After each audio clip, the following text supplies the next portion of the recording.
Hello, Jubilee. Sorry about that. I just got 3 phone calls in a row right when you were trying to call me. I couldn't believe it. That's okay. I'm just a popular lady today. Yeah, sounds like it. Well, thank you for agreeing to talk to me today. I appreciate it. Oh, you bet. What can I help you with? You said something about you're working on a project for... Yes, ma'am. Okay. For school, I have to interview someone in the equine industry and just ask them a few questions. So I'm going to introduce you real quick. This is Rachel Rawls. She owns an equine aquatherapy trailer and travels from show to shows and treats horses at shows. All right, so I have a few questions for you, starting off with the first one. How many years have you been involved with horses? I have been involved with horses about 48 years. Wow. I got my first horse when I was a kid and never looked back. And that grew into from a hobby to a breeding operation to breaking and selling colts. We actually have horses in Mexico, Germany, Brazil, and have had them go all over the United States for roping and barrel racing back in the day before we kind of took hobby status back up. Yeah, so. Well, that is awesome. I didn't know that. Yeah. So, very cool. And so going off of that, I know you competed in the reining and the barrel racing and all that, but how many different disciplines have you competed in? So, at a high level, I've done barrel racing and breakaway roping, and that was professionally. And then more on what I would consider amateur level, we've done halter, I've done some Western pleasure, we've done trail, reining,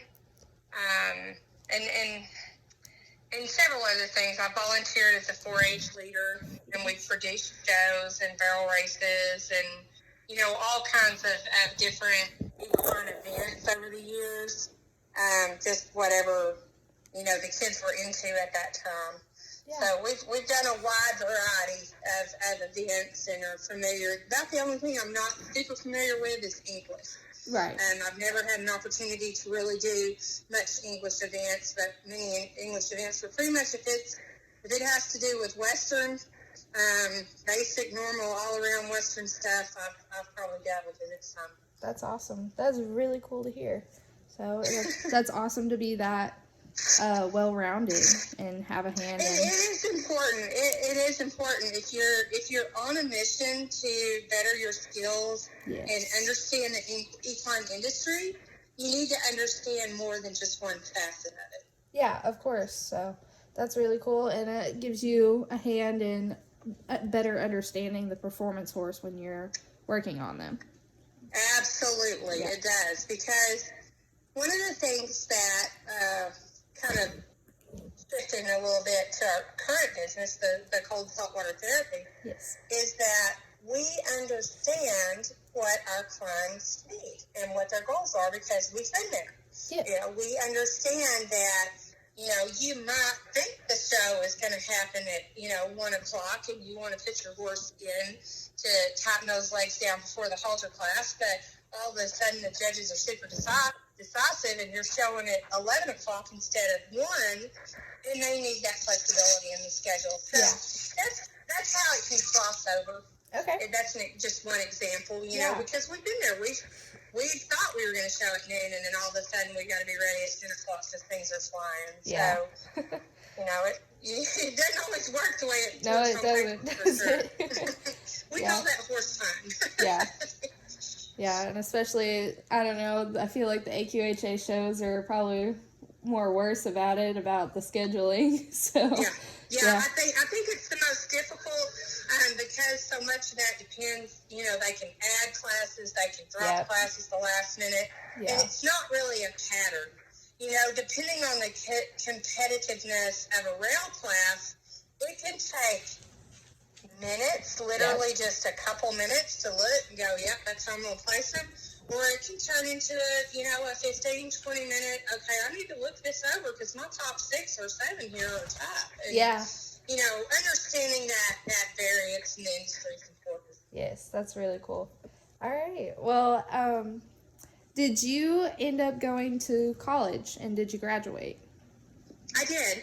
I actually have a degree in computer science. Oh, okay. I didn't know that. I did. So I have a 4-year degree in computer science, and then I went back to college and went through the alternative certification program to get my teaching degree. Okay. And that's how I got into that. Yeah. As far as all the course experience I have, I actually took an opportunity that I had to travel for 2 years with an equine massage therapist chiropractor that also did laser work, and I did a 2-year internship with her. I did an internship as an assistant for an equine dentist for about 6 months. And then, of course, I just study. Yeah. I mean, you're interested, and so you just continue to study and learn. Yeah, no, that is awesome. That's so cool that you got to learn about all the different treatments that you can do to a horse. So. Oh, yeah. Yeah. It's important to diversify and understand, because one of the things that they don't teach you in the textbooks, I mean, they may today, but back in the day when we were taking our equine science and, in ag class, is they don't teach you how the dental ties to the muscle work, ties to the hoofs and the skeletal issues. And, back then we didn't have Google. We didn't have the internet. Yeah. Believe it or not, we did all our reading from books. And so knowledge was more difficult to come by. And certainly the advent of YouTube revolutionized your understanding, because somebody's going to have some kind of educational video out there if you're just willing to take the time and you have to kind of be discerning. You have to sort out what's real and what's hogwash, but it's available for you, Yeah. No, certainly, the advancement in technology has really changed the equine industry today, for sure. Well, when you think about it, the business that Michael and I own, the Cold Saltwater Spa, didn't exist 10 years. 10 years ago, it didn't exist. It didn't. It wasn't even a thing, and now it's pretty much commonplace. I mean, people, they plan that as a part of their show budget. They know that their horse is going to go to the spa, at least 4 times while they're there. Yeah. That kind of stuff. So it's as well as the equine massage and the PEMF or, MagnaWave stuff and the Beamer blankets, and all those things have revolutionized and really strengthened the competition. And I think you're seeing that in the level of scores and the level of competition and more horses lasting longer. Yes. We keep horses sounder longer, and they're doing their jobs, well into their teen years, whereas before, a performance horse made it to 10, 12. It was doing really good if it was started as a futurity horse. Yeah, that's very accurate. And, I mean, there's just so many things that have changed about the show industry that preserves our horses. We're really lucky to be able to show on freshly groomed dirt every time we go somewhere. And, And the laser level. Yeah. I mean, Kaisers and the tractors and the laser levels and the things they've invented for that are, outstanding. So it all makes a difference. It all adds up. It does. It really helps to keep our horses sound and performing. So what was it about the equine therapy that made it a good fit for you? Well, I had trained horses before, so I'm very capable of reading a horse. One of the things that's different about saltwater therapy than other therapies is, massage. If a horse is saddle broke and needs to be handled, you're going to be able to massage that horse. Yes. If you're going to be able to put a blanket on it, if it's, a Beamer blanket or whatever, and do those things, and it's going to understand what you're doing. In our industry, in our stuff with the spa, you almost have to do what we call getting them spa broke. They have to learn to wear a diaper, which for most of the horses is not a huge deal, but it is a little different than a blanket. There's a bag between their legs to catch the food so they don't get in the water, and that can be scary for a first timer. The fact that you're going to bring in 34-degree water through the floor, they're standing in a box in a trailer, and all of a sudden water starts coming in. That can be very scary for a horse, especially a young one that's not, really seasoned, or an old veteran that kind of has been there, done that, and has his routine set. Yeah. We see those guys kind of really struggle with it, sometimes even more than the young horses. Right. Okay. So that ability to read a horse in our industry is invaluable. It keeps us safe. It keeps the horses safe and the customer safe because we can read them and say, this guy's freaked out and today's not the day. I'm not saying he won't ever go in this fall, but we got to get him out and try again today. Okay, perfect. How did you determine your target market? Like, what services did you offer to make yourself stand out from your other competitors? Well, that was a huge learning curve this year that Michael and I went through to really determine where our niche was going to be. And what we found was our niche is best served at quarter horse shows. Okay. And the reason it is that we have a single unit. The spa is in a single trailer. Some of the English discipline horses and a few of the ranch and the cow, and when I say cow, I mean like roping and kingpin type horses, do better when there's not another horse in there with them. If they get excited, you're dealing with one excited horse instead of 2 or 3 or 4. Yeah. And so the fact that we had that single wasn't actually an advantage for us, and we gave flexibility, and we created what we call a flex barn. The flex barn is we went to some of the largest competitors, largest barns that come to the show, and they might have somewhere between 15 and 20 head at the show. They're large amateur barns or professional barns, but they have a large amateur population that comes along with them. Yeah. And so they give us a list in the morning, and we can do those horses anytime throughout the day. Those horses are not showing that day. And so we can go get them anytime we want to.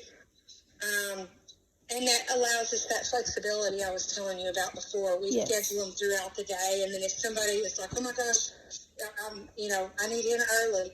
Well, that's how we created that niche. Just we created flexibility in our schedule because we sell out. We sell out every day at the major shows. We'll book out. We'll work from, sometimes 6 o'clock in the morning till 11 o'clock at night, and we'll end up selling our lunch and dinner break. We work literally straight through. Yeah. So it's a busy time for sure. Yeah. No, I remember coming and talking to you at the Youth World Show, and it was just kind of crazy how you managed to do all that. That's awesome, though. I can definitely it's a lot of fun, but you definitely have to be able to multitask. Yeah. Yeah. That's awesome. So what is the best part about being an independent equine therapist?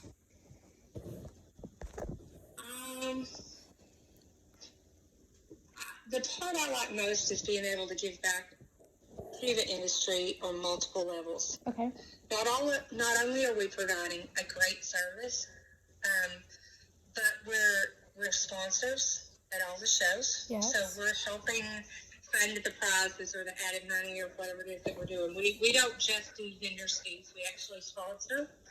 And the other thing is getting to be a small part of the team that keeps these magnificent animals together and going down the road.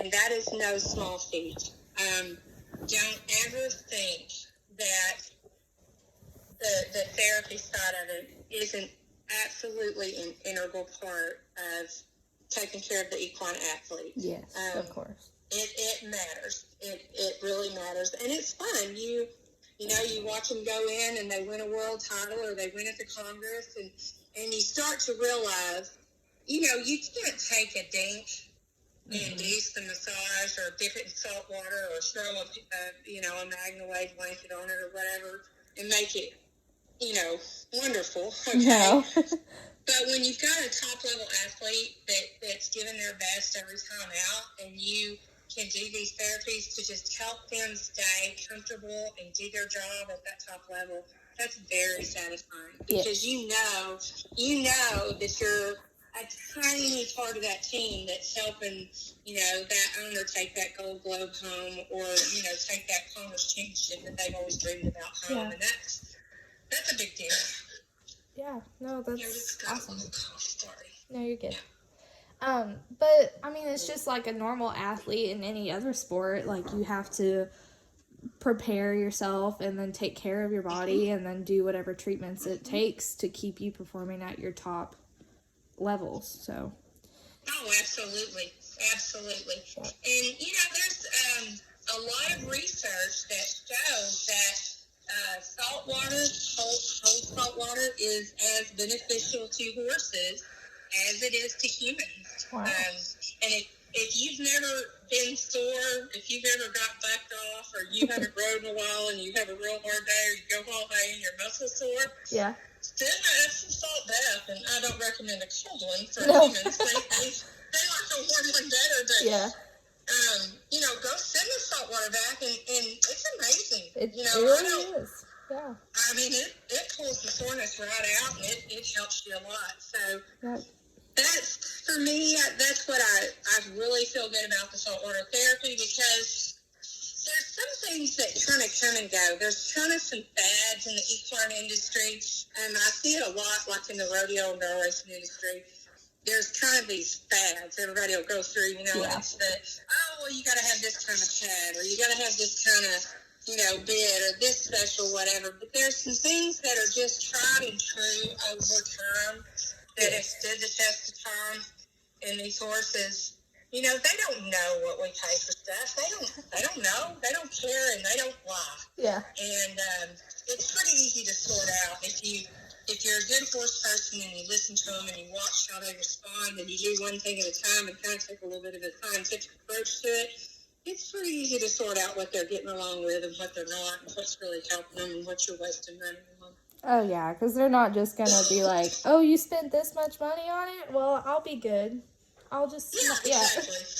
Yeah. They're still twitching their tail, and their ears are still kin, and their tail is, squatting 100 miles an hour. You're kind of like, we didn't get that fixed. That wasn't the answer, so... Exactly. So, you and Michael have had a lot of success in just the past year with this. Mm-hmm. Yeah. So what was the biggest challenge in keeping your business successful?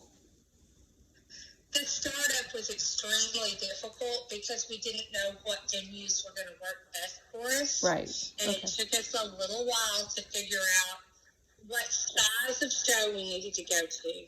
And what we found was that if you go to a show that is less than 5 days, it's generally not profitable. Now, you'll do some horses and you'll make a little money, and your vendor fees sound great because they're cheaper.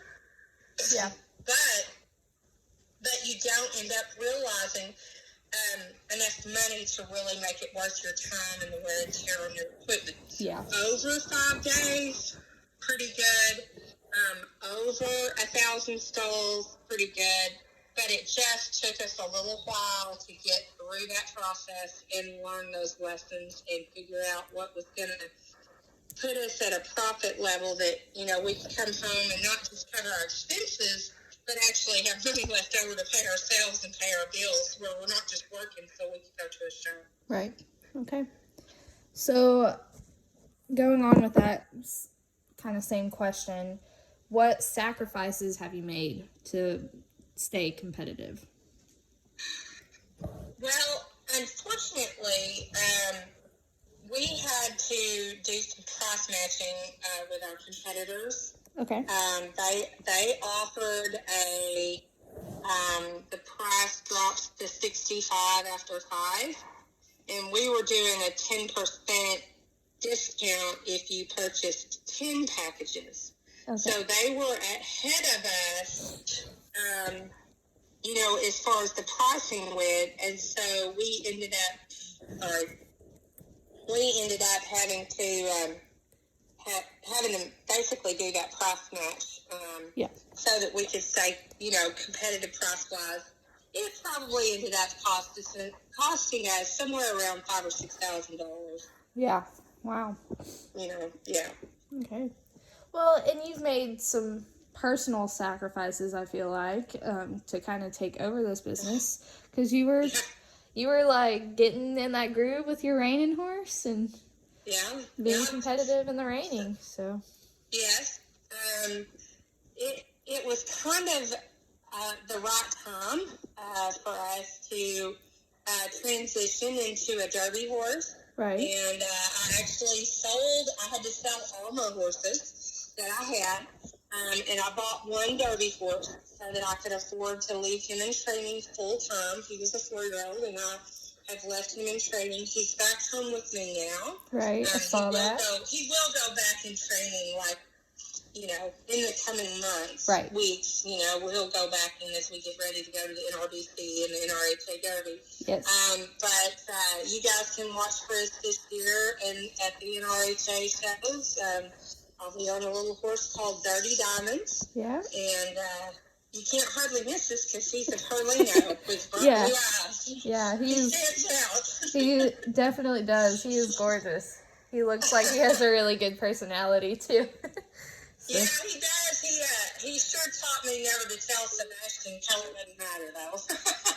Because I wouldn't have picked out a Perlino for myself. And when I told Sebastian we were looking, I was like, color doesn't matter. And now I'm kind of like, well, maybe color does. Not that I mind his color per se, but do you know how hard it is to keep a Perlino clean? It's like owning basically a white horse. Yeah. It's always dirty. So. Oh, goodness, I bet. But that's super cool. I'm very excited for you in that aspect. But, that was another decision why we decided to chase the AQHA shows.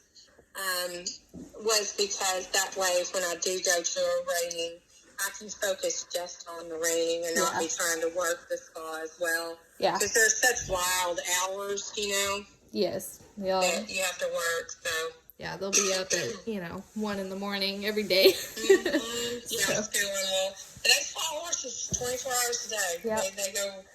They go, those guys that do those reining go around the clock. It's crazy. Yeah. All right. Well,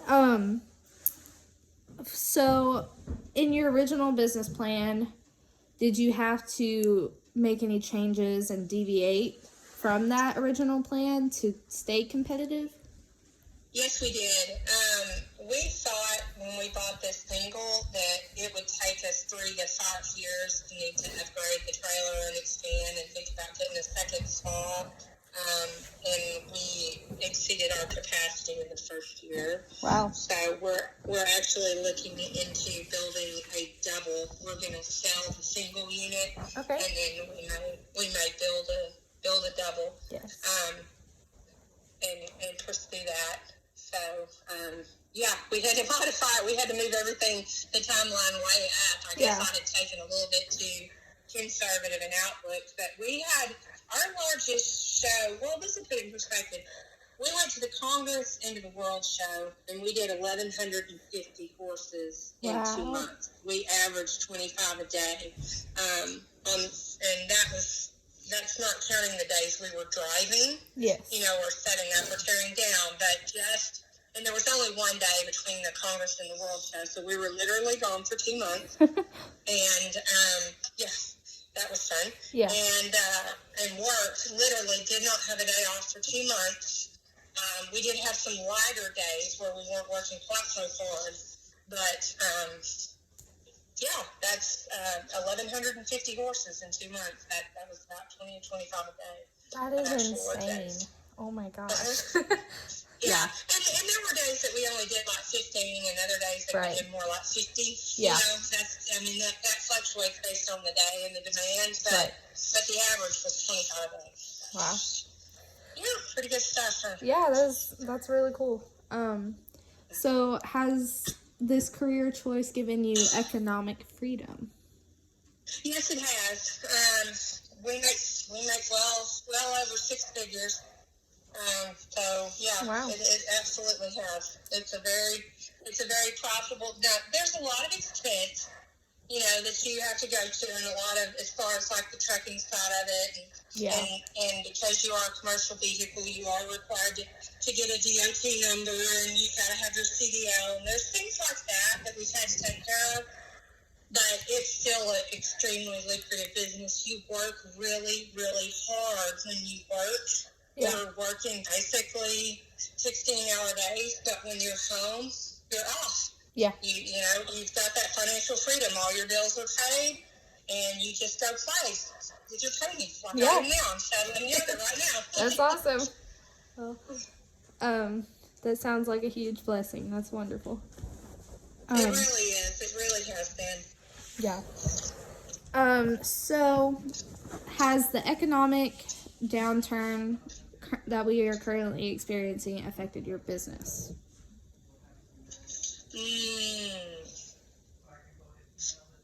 Maybe on some levels, but how we adjusted and compensated for that is we did consumer education.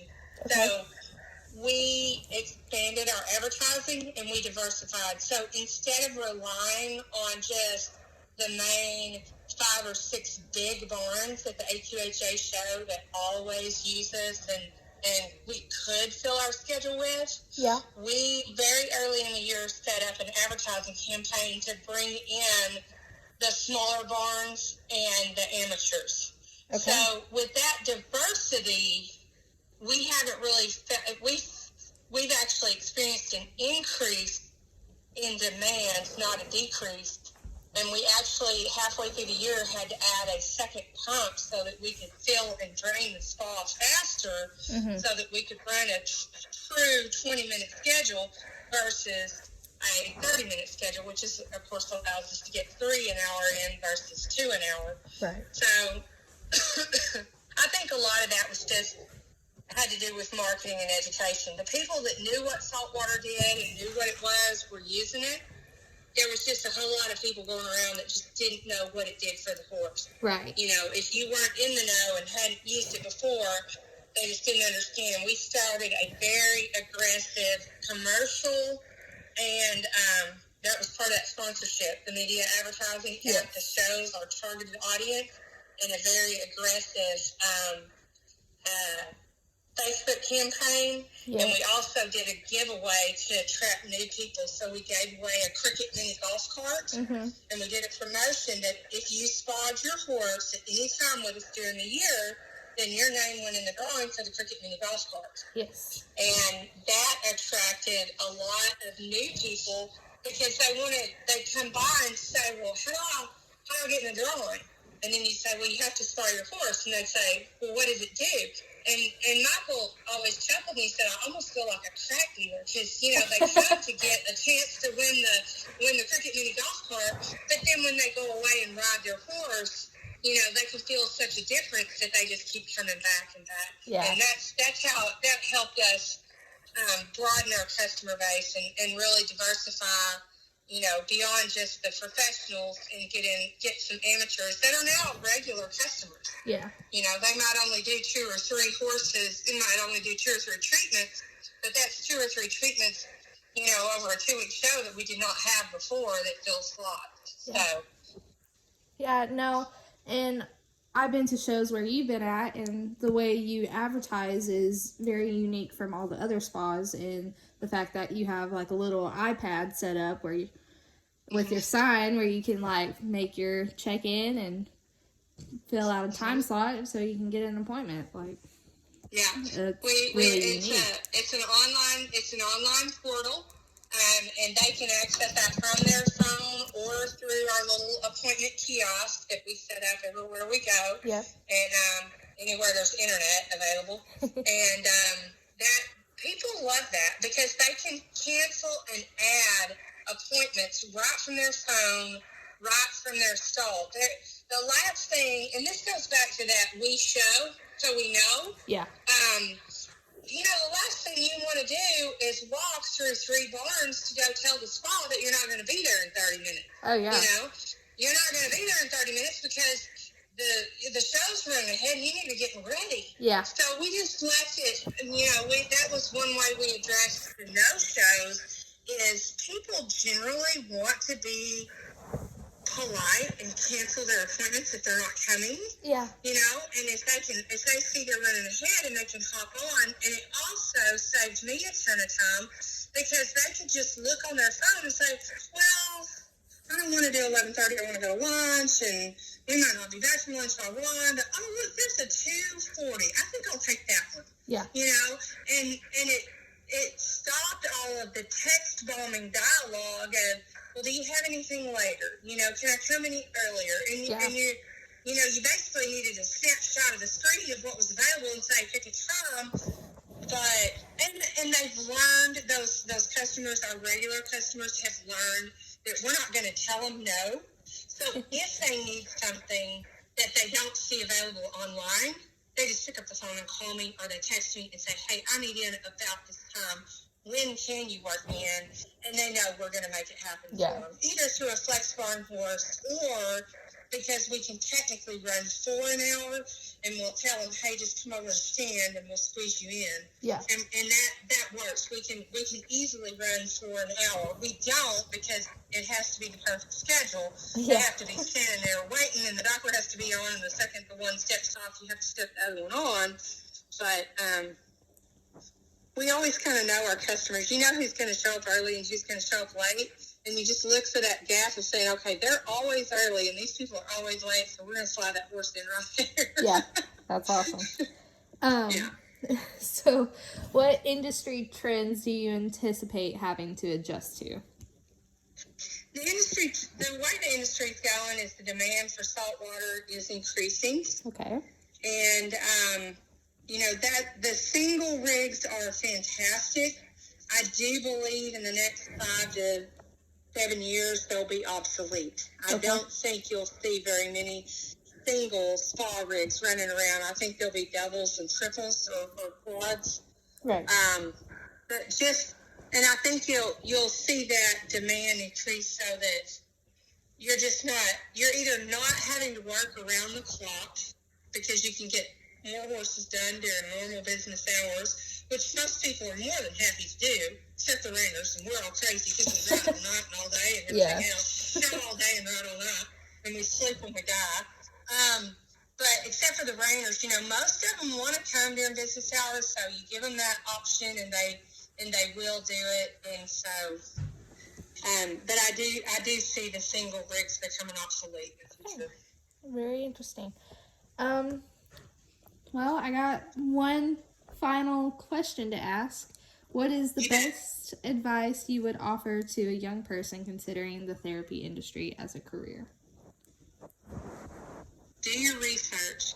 Okay. And, really, really, that's my best advice. Do your research, understand your market, and create a niche for yourself. Okay. If you can find that niche, in the equine industry, it's about the relationships that you build. Right. The equine world seems huge, but it's really actually very, very small.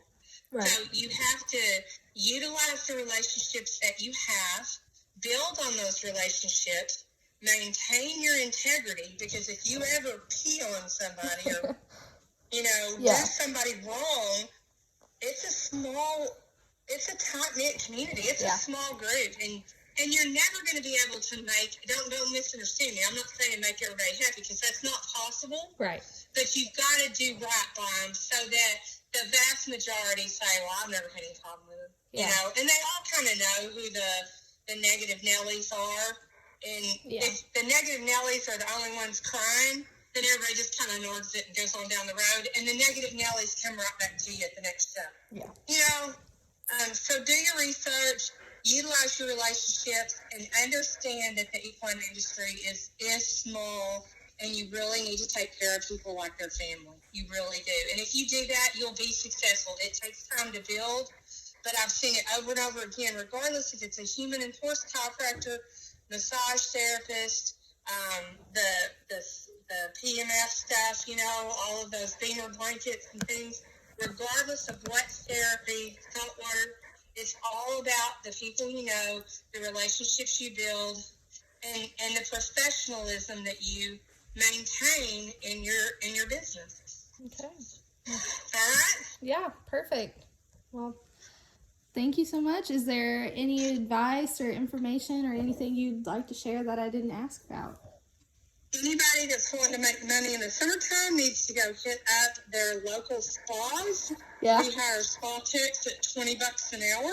Wow. And it's kicking feet, washing legs, and putting on diapers. Yep. And you might learn to operate the spa, but it pays very, very well. Awesome. If you're a good hand and you're well trained, once you get well trained, they'll pay you. You can expect to make about $20 an hour, and it's great money in the summer. It's during the busy time, and you can rack up a lot of hours and pack away several $100s in a short. Well, and not to mention, you get to be at the big shows. That's exactly. Yeah, that would be a big. Here's an example. At the Congress, we had a horse in our spa that the people turned down $500,000 for. Wow. They turned down $500,000 for this mare. I mean, she's really exceptional. I don't know what her price would be, but everybody agreed that $500,000 was not enough. I mean, everybody agreed. The trainer agreed. The people buying her were like, well, we knew we were trying to steal her, but that's all the money we had. Right. So those kinds of connections with those kinds of people that have that kind of money